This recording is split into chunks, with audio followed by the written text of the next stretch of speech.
দেখুন, আপনি যে সমস্ত খেলোয়াড় বলেন, ক্রিকেটার বলেন, ব্যবসায়িক বলেন, তারা কিন্তু একটা দলের সাথে জড়িত। তারা কেউ না কেউ কোনো দলে আছে, কোনো একটা রাজনীতির সাথে জড়িত আছে। তারা হয়তো সেই হিসেবে দলকে ভালোবাসাতে কোনো কথা বলেনি। আবার ব্যক্তিগত দল আপনি একজন মনে করেন যে আমি একজন সাধারণ পাবলিক হিসেবে বের হয়ে আছে, এই মুহূর্তে আপনি সবাইকে মনে করেন আমরা দেশে জ্বালাও পোড়াও চাই না, আমরা শান্তি চাই। শান্তি শৃঙ্খলাভাবে আপনারা কথা বলে মাঠে আসে নাম নেন, তাহলে এতটা কিন্তু হতো না। কারণ দেখেন, যে ক্রিকেটার বলেন, যে ব্যবসায়ী বলেন, তারও কিন্তু একটা করে সন্তান আছে ধরেন। সেই সন্তানে কিন্তু আজকে রাজপথে, তা রাজপথের সন্তান থেকে থাকে, তাদের দাবি যাতে মনে করেন এত বড় না হয়। তারা কিন্তু সেই যেহেতু দলে জড়িত, তারা ইচ্ছে করে নেত্রীর সাথে বসে কিন্তু এটা অতি আরো আগে যখন গন্ডগোল করে পরদিন একদিন পরে তারা সময় নিতে পারতো। সেই কিন্তু আলোচনায় একটু বসলোই, দেশ একটু শান্ত হয়েছে। আরো 2 দিন আগে বসতো, তাহলে মনে হয় না অনেক মায়ের বুকটা খালি হইতো। কিন্তু যারা চুপচাপ ছিল তারা তো বসতো, আজকে তাদের সন্তান হারাইতো, তাহলে বসতো আসলে আমরা চুপ করে থাকি কতটা ক্ষতি করেছি। অবশ্যই অনেকে দলীয় হয়ে চলে, আর আমি শুরু থেকে দেখছেন আমি কোনো রাজনীতির সাথে জড়িত না। আমি আওয়ামী লীগের সাথেও জড়িত না, বিএনপির সাথেও জড়িত না, জামাতের সাথেও না। আপনি কিছুদিন আগে আপনি নির্বাচন করেছিলাম, কংগ্রেসের সাথে করেছিলাম, ওইটাও দলের সাথে জড়িত না। ওই কংগ্রেসের নির্বাচন করেছিলাম একটা কারণে, আমার প্রতিবারে প্রার্থীটা বাতিল করে 1%-এর জন্য। এই জন্য আমি দল থেকে নির্বাচন করছিলাম, যে একটা দল থেকে নিলে আমার প্রার্থীটা বাতিল না করে। আর সবাই কথা বলতে চায় না এই একটা কারণে, এখন বর্তমানে কেউ কথা বলে দেখবেন তার হয়তো মৃত্যু অথবা জেলখানা, নাহলে ব্যবসা প্রতিষ্ঠান তার বন্ধ করে দেওয়া হয়, নাহলে তার কেরিয়ার ধ্বংস করে দেওয়া হয়। এখন লোকজন দেখছে গত 15 বছরে যে আন্দোলন দেশে হয়েছে, সেই আন্দোলনে কিন্তু কেউ কারো কিন্তু উপকার করতে পারেনি। জনগণও এখন বুঝে গেছে এই আন্দোলন করে কোনো লাভ হবে না, আমাদের যারা বুদ্ধিমতী তারা চুপচাপ আছে। কিন্তু চুপচাপ থাকার কারণে কিন্তু আমাদের দেশের অনেক ক্ষতি হইতেছে। কিন্তু আপনারা আন্দোলন করুন, সংগ্রাম করুন, কিন্তু জ্বালাও পোড়াও বন্ধ করে, মানুষ মারা বন্ধ করে আপনারা আন্দোলন করুন।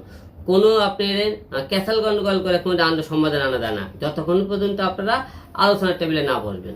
বর্তমানে কেউ অধিকার নিয়ে কথা বলতে পারে না, কারণ গণতন্ত্র বলে কিছু বাংলাদেশে এই মুহূর্তে নেই। কারণ অধিকার নিয়ে কথা বললে এখন সুষ্ঠু মতো আপনারা অধিকার নিয়ে আপনি যখন ধরেন একটা তেলের দাম বাড়লো, গ্যাসের দাম বাড়লো, কারেন্টে বাড়লো, ধরেন একটা গার্মেন্টস নিয়ে কথা বললে, আপনি অধিকার নিয়ে কথা বললেও কিন্তু আপনার মুখটা বন্ধ করে দেওয়া হয় কোনো না কোনোভাবে, না হলে আপনাকে মেরে ফেলে দেওয়া হয়, না হলে আপনার মামলা দিয়ে আপনাকে একখানে রাখা হয়।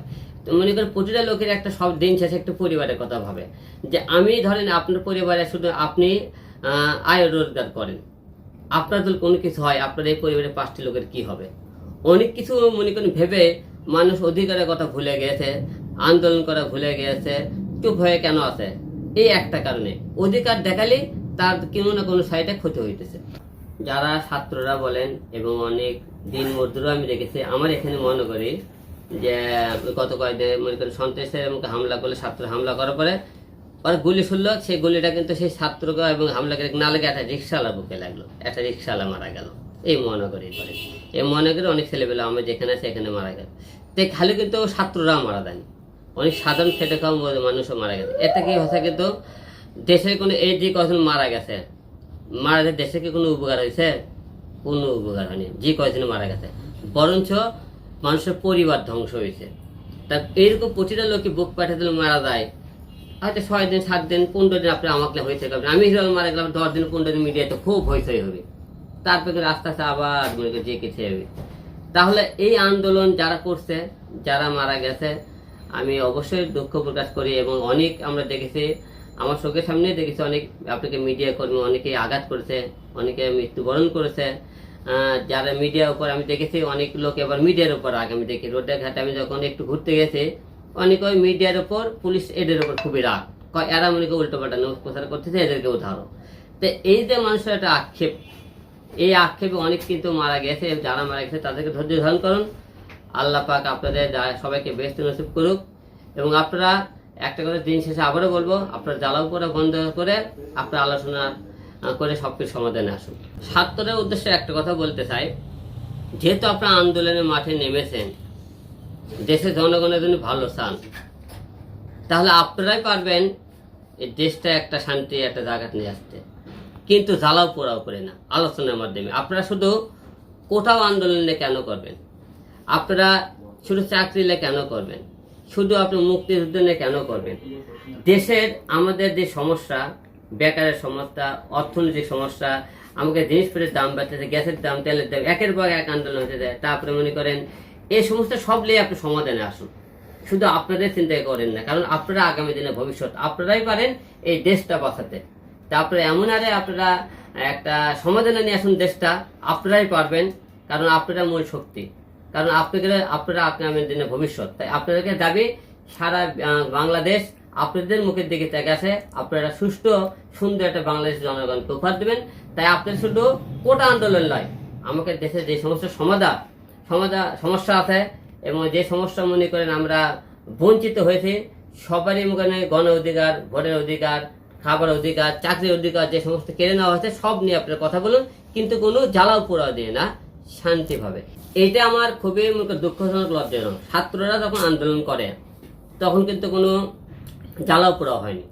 ছাত্রদের যে ছাত্র কটা মারা গেল তাদের অপরাধটা কি? যাদেরকে মারছে তারা তো প্রথমে একটা আগুন জ্বালায়নি, একটা গাড়ি ভাঙেনি, একটা কোনো কিছু ভাঙেনি। তাহলে এদের মধ্যে তৃতীয় কে উস্কানি দিল? কে উস্কানি দিয়ে আর মায়ের 10টা মায়ের বুক খালি করলো? ছাত্ররা আমি দেখিনি প্রথম দিকে, ওরা আমি একবারও দেখিনি ওরা আগুন লাগাইছে, টাওয়ার ভাঙিয়েছে, কাউকে গুলি করতে। তারা গুলি কই পাবি? এর মধ্যে তৃতীয় পক্ষ সুযোগ নিয়েছে, যারা কেউ মনে করে পুলিশের পোশাক, কেউ মনে করেন আপনি সাংবাদিকদের পোশাক, কেউ মনে করেন র্যাবের পোশাক, বিভিন্ন রকম একটা সোর্স নিয়ে তারা দেশটাকে একটা অরাজকের মধ্যে ফেলে দেওয়ার চেষ্টা করেছে। এটা অবশ্যই দুঃখজনক। আমরা দেখেছি কিছু কিছু আমরা ভিডিও ফুটেজ দেখেছি, তারা ছাত্র না,